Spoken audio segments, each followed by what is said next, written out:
Hello and welcome to EXTRAGEAR. I'm Kieran, the main host for this show. From now on, I'm the main host of the show and Nahi is the co-host. On tonight's show, I take Nahi to help with a Pegassi test. Nahi on Gran Turismo takes a closer look at Tesla along some rally. That's how we roll this Topgear and EXTRAGEAR.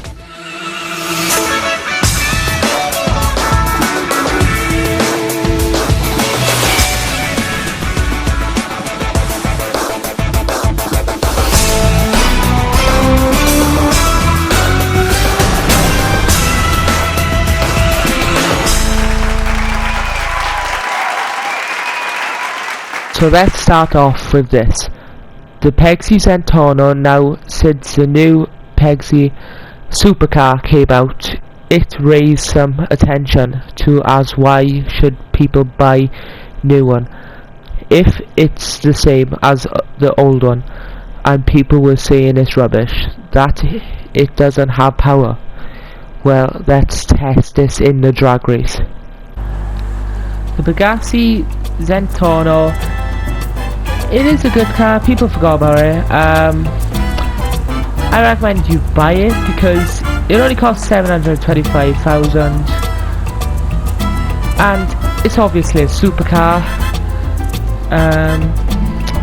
Yeah, and it is based on the Lamborghini Sesto Elemento. Weird name, I know. Very good car. People are forgetting about it because it's a very old car. People forget about it because all the new ones are coming out.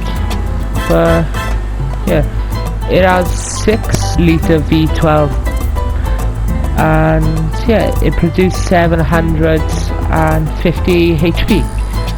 So it's kind of a good car.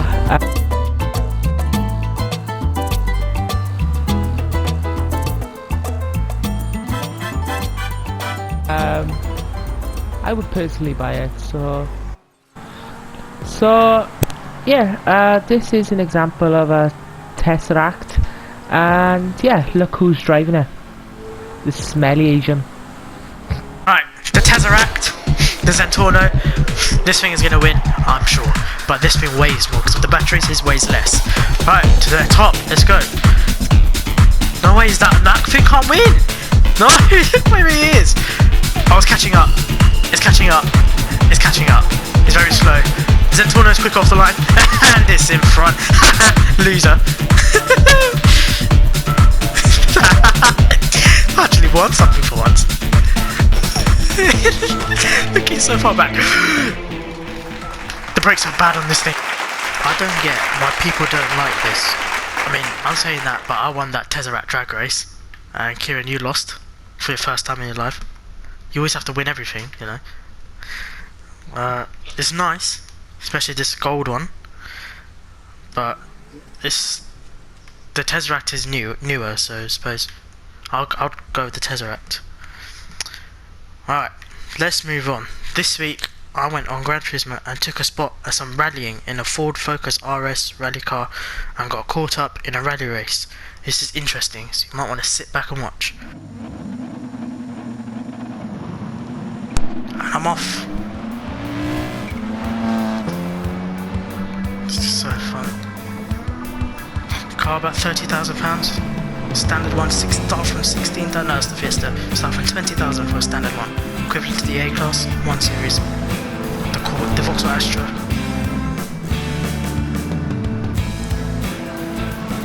Okay, that drift right there.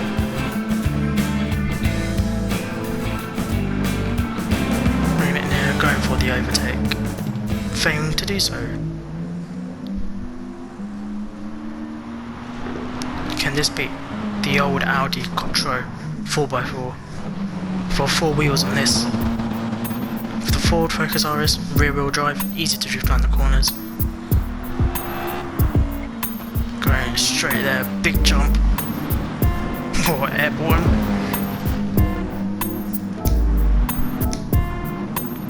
Going again, can't see any trees. Let's go. Go, go, go, go, go, go, go. So it sounds like shotguns. Failing to beat the Audi.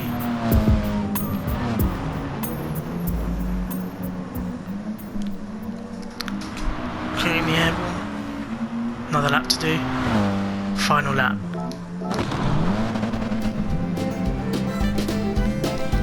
Drifting around there.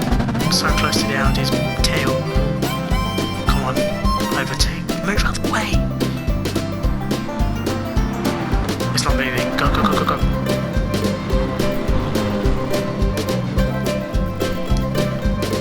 Oh, bad crash, bad crash. Coming up to the finish. Am I going to beat it? Please. Please, please, please, please. Here it is, here it is. Here it is now. Coming up. Oh, just little touch, little touch. Oh, bloody hell. I'm going to win, I'm going to win. Yes. That's what you call a winner. Awesome car. That was actually so fun, especially in gravel. The inside may be a bit basic, but yeah, it's still a good car. And that's about it. You can't even use it as a personal car. Just keep the traction control on. We must now hand this over to the man who claims he can catch a fish by his tongue. It's the Gran Turismo Stig. I'm going to be very truthful here. It looked faster than it went. You said that last week. Now, a bit unusual, I go again on Gran Turismo and take a look in depth at a certain car which people always tend to be amazed at. But is it actually amazing or is it a waste? Introduced in 2012, the Tesla Model S. The long range, known to be the luxurious car, takes on the competitors of the Mercedes C-Class, BMW 3 Series and Audi A4 Saloon.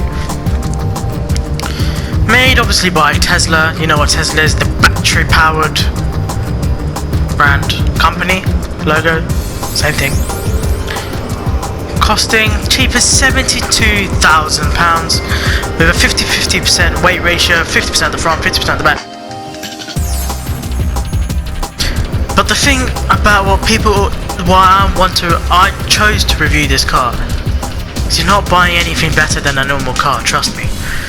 Wherever you go, don't doubt this is not true. Wherever you go or you hear, oh look at that Tesla, it's got a nice Tesla, I want a Tesla, Teslas are so nice, Tesla's the best car in the world, so worth it. Is it really worth it though? I mean, it's okay, it is saving you loads of money on petrol, but you gotta be careful when you press your foot. I can't press my foot that down, because if I do that, take a look at this.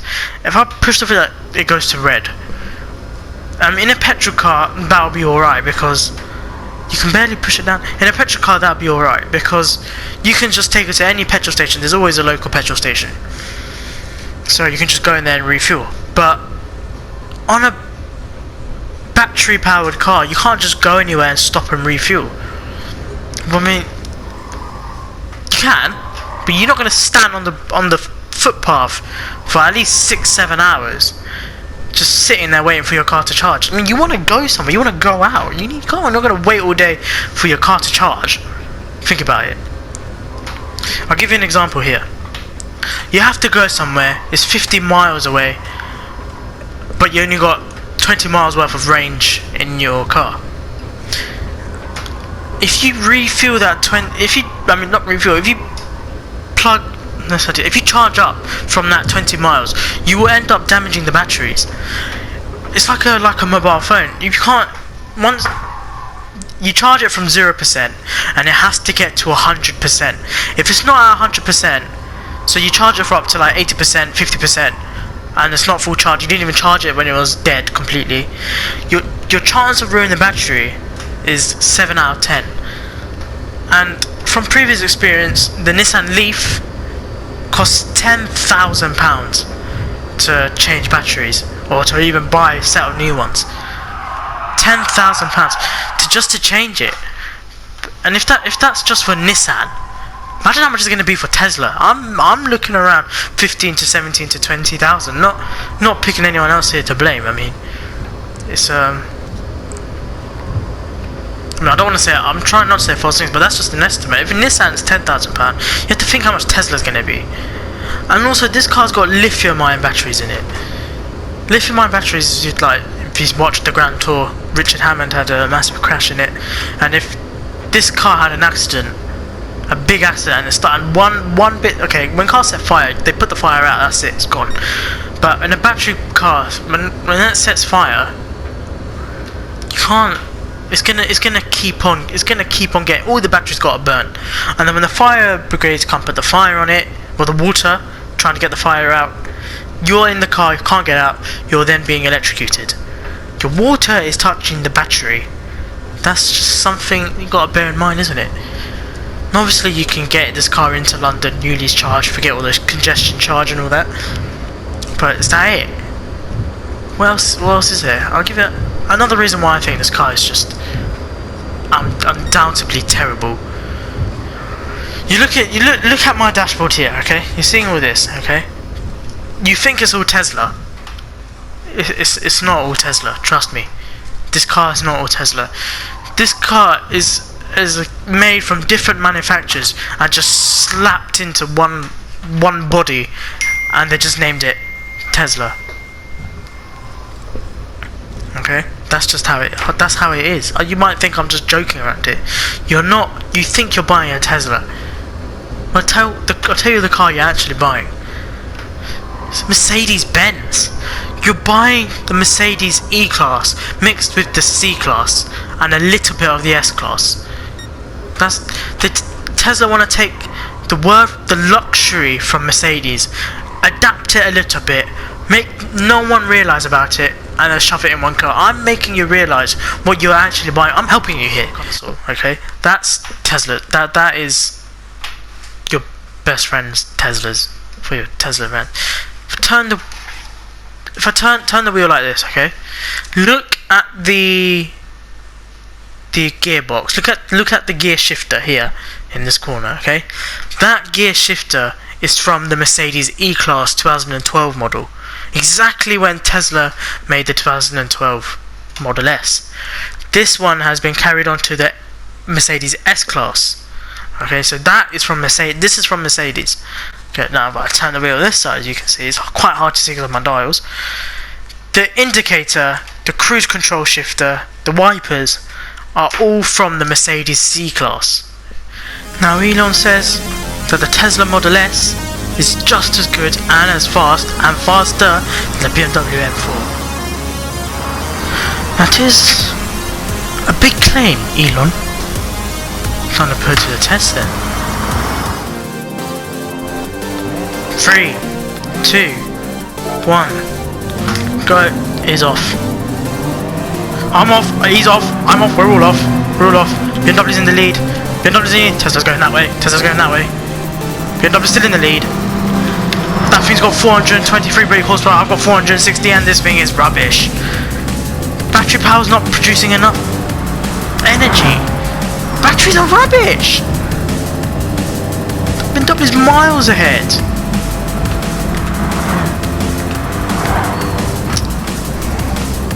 Well, looks like a win for the BMW then, isn't it? Well, I'll tell you why you guys might think it's still why you think the BMW won. The BMW is petrol engined car. This is battery. It's going to take so long to get to 0 to 60 in a Tesla than it is going to be in a BMW M4 or a Mercedes C63 or any other car. It's not the ideal car. There's so much things wrong with Tesla. People like Tesla, okay, I get it. They look nice. Alright, fair enough. But the main thing is, you got to realise, this is not a Tesla, is it? It's just got a Tesla badge on it. The bodywork is maybe made by Tesla. But if you think about everything else, they just take stuff from loads of other manufacturers and put it into one big car. But having said that, it is really nice to drive. It's smooth, can be luxurious, but that's about it. It's how you choose to drive it, how you choose to want it, how you choose to recharge it. But my point is, if I'm gonna get a car with Mercedes equipment inside it, I'll just buy the Mercedes. True fact.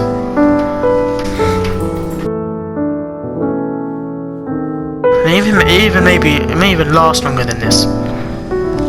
That's why I think Tesla is not the ideal battery car.